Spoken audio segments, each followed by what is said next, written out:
Universities are obsessed, they say, with stamping out harassment. They've got whole programs dedicated to that. But not all harassment. Some is fine, it turns out.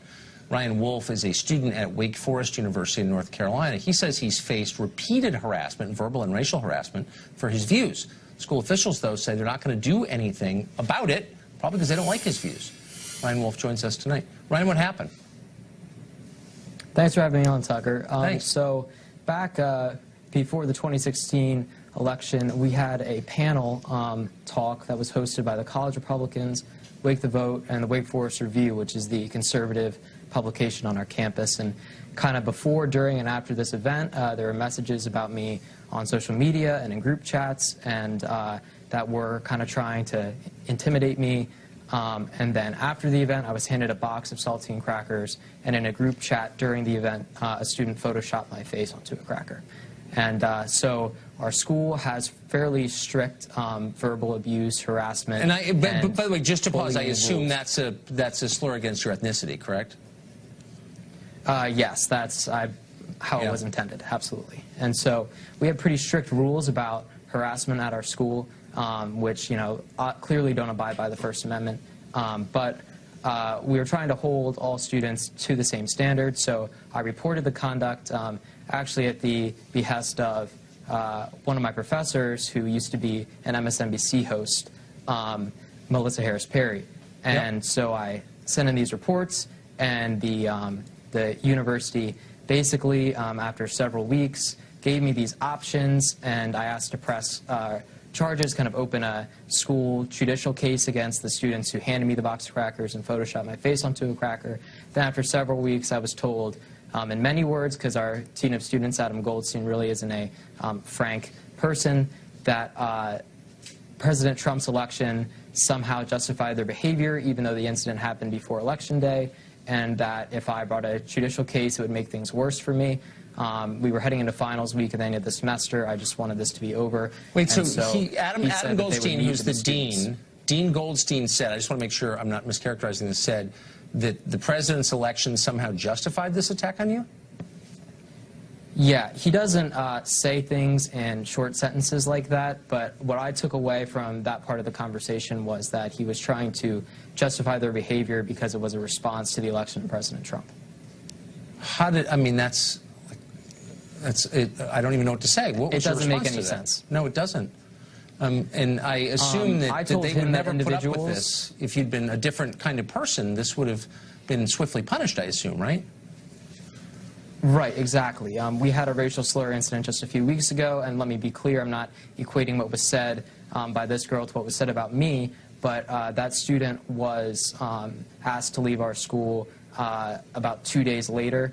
This took several weeks, and they wouldn't even open a judicial case about harassment, even just kind of leaving the race part out. So Dean Goldstein didn't say in that case, well, Barack Obama was elected president, you know, 9 years ago. So it's sort of understandable that people might do that. That wasn't the excuse he gave in that case, I assume, right? Oh, no, yeah. Well, this incident just happened a few weeks ago here. But, yeah, no, it makes no sense. I told him in that meeting that, you know, individuals have to be held accountable for their individual actions under the rules we have at the school. And, you know, if I had it my way, we would just abide by the First Amendment and we wouldn't have all these rules. But if we're going to have these strict, if we're going to have these strict rules in this bias reporting system, then everyone needs to be held accountable the exact same way. Ryan, I really appreciate how brave you are to come on and how clearly you express that. And in a way, you're a credit to Wake Forest because you're impressive, but the school is obviously not living up to its own standards. So thanks for telling us about it. I appreciate it. Yeah, thanks for having me on. Congressman, thank you. Rather, Congressman. Well, maybe in the future. I hope you'll announce on this show, Professor. Good to see you. Chadwick Moore is a journalist in New York City, home of Brooklyn, and people who write for BuzzFeed, and he joins us tonight.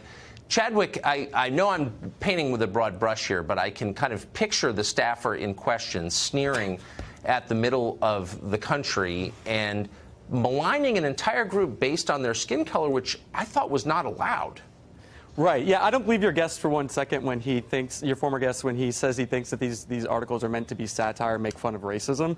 No. It's exactly, I think, how you painted it. These sort of liberal Oberlin kids who graduated and live in Brooklyn and for some reason want to believe in this sort of dismantle the wealth narrative, and they think the way to do that is to attack white people. I mean, it's Marxism, it's socialism, and it has the mainstream media's ear, it has mainstream society's ear. When you see these people who obsess over victimhood so much, it's so fascinating. Because if you want to see racism everywhere, if you're brainwashed to see racism everywhere, or homophobia everywhere, or whatever, then you will. That's the world you will live in. You know, I was having a conversation with a woman not too long ago about this, a young upper-middle-class black woman. And she was talking about how badly she gets treated on the street here in New York. And I said to her, what if you lived for one day as a white woman and you were treated the exact same way? People were just as rude to you. What then? Yeah.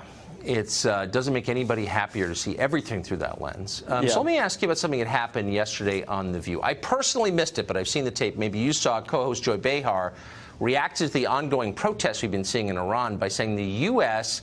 is on the very brink of executing gay people in the streets. Watch this. It's not apples and apples. It's not equal. But we're on a very slippery slope in this country toward throwing democracy out the window every single day. We have to defend the freedom of the press and civil rights here. We do, but we're not being stoned in the street for being gay. Not yet. They're completely... Now, how close do you think we are to a country where people are stoned in the streets for being gay, as Joy Behar suggests? Look, I have to tell people this all the time. We can't even get funding for the wall, so the gay death camps are definitely not happening till the second term. I mean, we really have some time to battle this. She's completely ridiculous. This narrative that they want to push is so absurd. There's no proof to it. It's total, it's just such a load of bull. I don't know, in that same discussion, she was sort of ironically saying that the protesters in Iran and the so-called women's marchers here, these resist protesters, she called them protesters, are basically fighting for the same thing. And she said, well, the details are different about what they're fighting against. But the general thing, that they want democracy and freedom, and ours is deeply under attack in this country. All right, well, firstly, let's talk about that. In Iran, you have women tearing off their headscarves and in their hijabs. And here in New York and in Washington, you have women and men, liberal men, putting them on as a symbol of liberation. Of course. And when she says it, yeah, it's so funny to see her saying our democracy is under attack. But it's also, I mean, it's such grotesque overstatement. And I know what it's like to get mad on television, but part of your brain says, pull back a little bit.